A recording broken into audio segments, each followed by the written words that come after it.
Muy buenos días, hermanos. En el devocional del día de hoy vamos a estar analizando la oración que hace Nehemías intercediendo por el pueblo de Judá en el capítulo 1 del libro de Nehemías. Más allá de la riqueza histórica que tienen estos pasajes, teniendo en cuenta la naturaleza del mensaje de hoy, que es un devocional y no un estudio, vamos a centrarnos en alguna aplicación más corta y práctica en la oración de Nehemías 1. Y realmente me sorprendió la cantidad de jugo que tiene este pasaje para sacar. Podemos analizar esta oración desde distintos focos que llevarían incluso a varios devocionales, tales como analizarla viendo la posición en la que Nehemías pone a Dios, o en relación a la posición en la cual se pone él, o a la actitud que tiene al orar. Podemos analizarla como una oración de reconocimiento del poder divino, como una oración de confesión de pecado, o incluso como una oración de esperanza, ya que a través de toda la oración Nehemías entiende que Dios va a intervenir, que Dios va a hacer algo respecto a su pueblo. Y seguramente podríamos seguir leyendo y aún así seguir encontrando tesoros en este pasaje. Pero el día de hoy vamos a ver algunos puntitos cortos aplicables a nuestras oraciones, a nuestras vidas. Este capítulo de Nehemías sin duda funciona como un manual, como decía recién, un manual que nos enseña a orar, aún a pesar de que las situaciones y las condiciones en nuestra vida son diferentes. Pero antes vamos a repasar en forma rápida un poco el contexto, entendiendo que ya lo estuvimos viendo en la reunión del miércoles y que lo tenemos fresco. El pueblo de Dios ya había empezado su retorno a reconstruir Jerusalén. Ya las dos primeras tandas habían partido. La primera de Zorobabel y Josué, y la segunda, más reciente, había ocurrido hace tan solo unos 12 o 13 años, a esto que vamos a leer ahora, con Esdras liderando el grupo. Entonces leemos en Nehemías 1 y vamos a leer primero del 1 al 4. Nehemías 1, del 1 al 4, dice: Palabra de Nehemías, hijo de Acalías, aconteció en el mes de Quisleu, en el año 20. Acá el año 20, aquellos que se acuerdan, el rey era Artajerjes. Se habla del año 20 del reinado de Artajerjes. Estando yo en Susa, capital del reino, habla del reino persa, que vino Hanani, uno de mis hermanos, con algunos varones de Judá, y les pregunté por los judíos que habían escapado, que habían quedado de la cautividad, y por Jerusalén. Y me dijeron: el remanente, los que quedaron de la cautividad allí en la provincia, están en gran mal y afrenta, y el muro de Jerusalén derribado y sus puertas quemadas a fuego. Cuando oí estas palabras me senté y lloré, e hice duelo por algunos días y ayuné y oré delante del Dios de los cielos. Todavía acá no comenzamos con la oración en sí, pero me gustaría hacer hincapié en un par de cosas. En primer lugar, algo que podemos resaltar de lo que leímos es la posición que tenía Nehemías. Dice el versículo 1, estando yo en Susa, capital del reino. Susa era la capital de Persia, como decía. Era una de las fortalezas que tenían. Era donde se encontraba el palacio de invierno de los reyes de ese entonces. Es donde pasó toda la historia de Esther. Y por leer más adelante también vamos a ver que Nehemías tenía el privilegio de estar en el palacio del rey, porque era el copero del rey. Pero a pesar de que ocupaba aquel lugar prestigioso dentro del imperio persa, lo segundo que se resalta de este pasaje es su interés de saber cómo estaba el pueblo en Jerusalén. En esta consulta nos damos cuenta la simpatía o empatía que tenía Nehemías por todo el pueblo. Nehemías no se quedó satisfecho por su propia prosperidad, teniendo esa posición privilegiada. No vivía en una burbuja de indiferencia ante los intereses de sus hermanos. Su posición estaba en Persia, pero su mente estaba profundamente preocupada por el pueblo de Dios, especialmente durante esos 13 años. Tenía muchas cosas que hacer en su trabajo, para el rey, probablemente, pero sus hermanos aún así eran de suma importancia para él. Había más de 1200 kilómetros de separación física, pero sus hermanos estaban cercanos en su pensamiento y su corazón. Sin duda esta es una de las acciones que podemos copiar de Nehemías. Qué bueno que es cuando nosotros como pueblo de Dios, como parte de la iglesia, a pesar de nuestras múltiples ocupaciones diarias, nos acordamos de nuestros hermanos y nos tomamos un momento para saber cómo están y también un momento para orar por ellos. Y era tal la preocupación de Nehemías que cuando llegan las malas noticias de sus hermanos y de Jerusalén, dice que lloró amargamente. Y ahí es donde, dentro de tanto dolor, recurre al mejor lugar, al mejor médico al que podemos recurrir en estos casos. Nehemías buscó respuestas con Dios, dice ayunando y orando. Ahora sí vamos a leer la oración de Nehemías.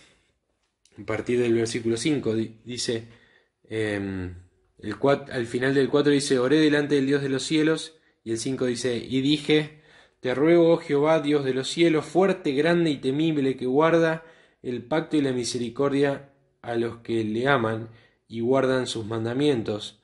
Esté ahora atento tu oído y abierto tus ojos para oír la oración de tu siervo, que hago ahora delante de ti de día y noche, por los hijos de Israel tus siervos, y confieso los pecados de los hijos de Israel que hemos cometido contra ti.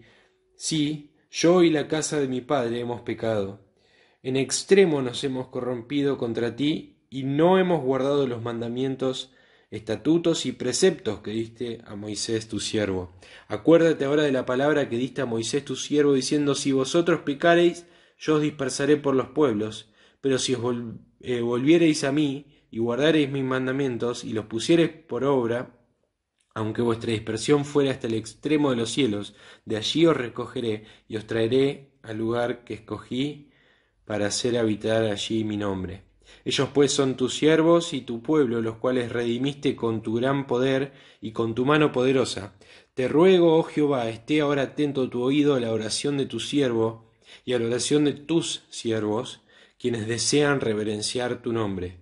Concede ahora buen éxito a tu siervo y dale gracia delante de aquel varón, porque yo servía de copero al rey. Acá de aquel varón habla de Artajerjes, y explica por qué le menciona a aquel varón, porque por la posición que tenía de confianza con Artajerjes. Entonces, ahora, en este pequeño análisis de esta oración, como un modelo para nosotros, vamos a ver que Nehemías comienza reconociendo la grandeza de Dios. Dice, Dios de los cielos, fuerte, grande y temible, en el versículo 5, que guarda el pacto y la misericordia a los que le aman y guardan sus mandamientos. Claramente Nehemías no está hablando con un Dios que no conoce, con alguien que le es extraño. Él creía en la grandeza de Dios, en sus atributos, lo conocía su fidelidad, conocía su amor, conocía su ira. Nehemías conoce al Dios verdadero y también conoce cómo se debe dirigir una persona hacia Él en oración. Qué terrible que es cuando hay personas, o incluso podría ser nosotros mismos, que se acercan a Dios de una manera excesivamente irreverente, que pareciera que le están hablando a un servidor más que a Dios. Y sin duda esto es algo que es consecuencia de no conocer a Dios. Hay quienes oran y le dicen que no aceptan un no como respuesta. Probablemente lo habrán escuchado. Hay quienes le ordenan, le declaran a Dios hacer cosas y le quieren obligar a Dios que cumpla sus caprichos. Sin duda que no lo conocen. La mejor forma que tenemos de acercarnos a Dios es reconociendo su grandeza, su posición, su autoridad. En segundo lugar, vemos que la oración fue de día y noche, dice el versículo 6. Que hago ahora delante de ti día y noche. Era una oración con fervor. No fue solo un momento de una oración formal que hizo un día, sino que fue un derramamiento de un alma dolida, profundamente dolida. Todo lo contrario a aquellos que se acercan a Dios con la boca, pero en sus corazones están realmente alejados de Dios. El ser constantes en nuestras oraciones, en nuestras intercesiones, es algo muy importante.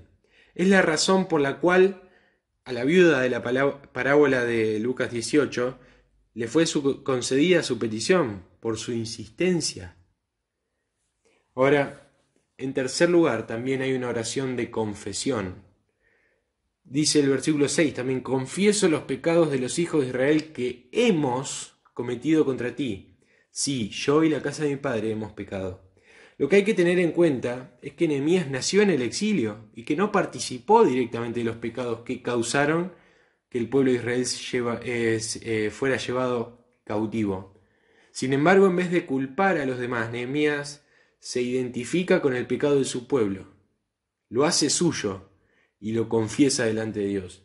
Siempre debemos, al acercarnos a Dios, a confesar nuestros pecados, debemos evitar intentar excusarnos en la confesión de nuestros pecados. Cada uno de nosotros necesita la humildad de confesar nuestros pecados abierta y honestamente, sin ningún intento de excusa o algún intento de buscar atenuantes que muchas veces en nuestra naturaleza humana solemos buscar. En cuarto lugar, vemos que Nehemías se acerca a Dios recurriendo a sus promesas. Acuérdate de la palabra que diste a Moisés diciendo, y le empieza a decir a Dios sus promesas. Él recurre a las promesas de Dios, pero no para recriminarle a Dios que haga lo que tiene que hacer o que le ordena cumplir lo que dijo, sino que para mostrar su fe en Dios. La fe se aferra a la palabra de Dios y de esa forma no puede ser trastornada. Nehemías sabía lo que la ley de Dios decía que era necesario para recuperar el favor de Dios. Sabía que tenían que volverse a Dios, que tenían que arrepentirse.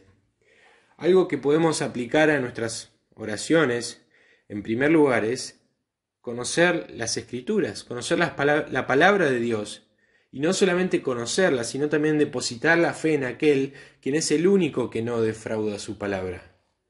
Creerle a Dios, que es algo que a veces tanto nos cuesta y tan en contra de nuestra naturaleza va. Nehemías, luego de esto, sigue intercediendo por sus hermanos, pero termina diciendo algo muy lindo. Dice: te ruego, oh Jehová, esté ahora atento tu oído a la oración de tu siervo y a la oración de tus siervos, porque desean reverenciar tu nombre. Ellos no estaban buscando un beneficio personal, y este es otro punto, sino que buscaban traer gloria al nombre de Dios. Querían que el nombre de Dios fuera glorificado a través de ellos. Ahora llega el momento de analizarnos a nosotros. ¿Cómo oramos cuando oramos? ¿Usamos la oración como si fuera una especie de genio de la lámpara?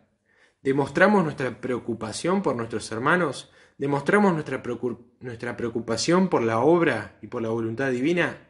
Tanto la oración de Nehemías como la de Jesús, cuando enseña a orar a sus discípulos en el Padre Nuestro, nos enseñan que nuestras oraciones deben tener en cuenta la reverencia para con Dios, confesar nuestro pecado y pedir que Dios haga su voluntad divina por medio de nuestra obediencia.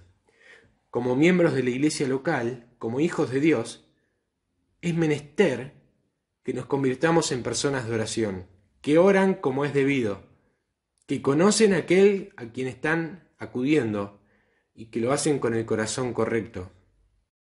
La oración es algo vital en nuestra vida, es algo vital para nuestra vida cristiana, es algo vital para la iglesia local, para las actividades. Si como líderes y colaboradores tenemos actividades y visiones tan grandes que solo es Dios quien puede llevarlas a cabo, entonces obviamente debemos orar y debemos hacerlo de la forma correcta. Espero que este devocional sea de bendición y muchas gracias por su tiempo.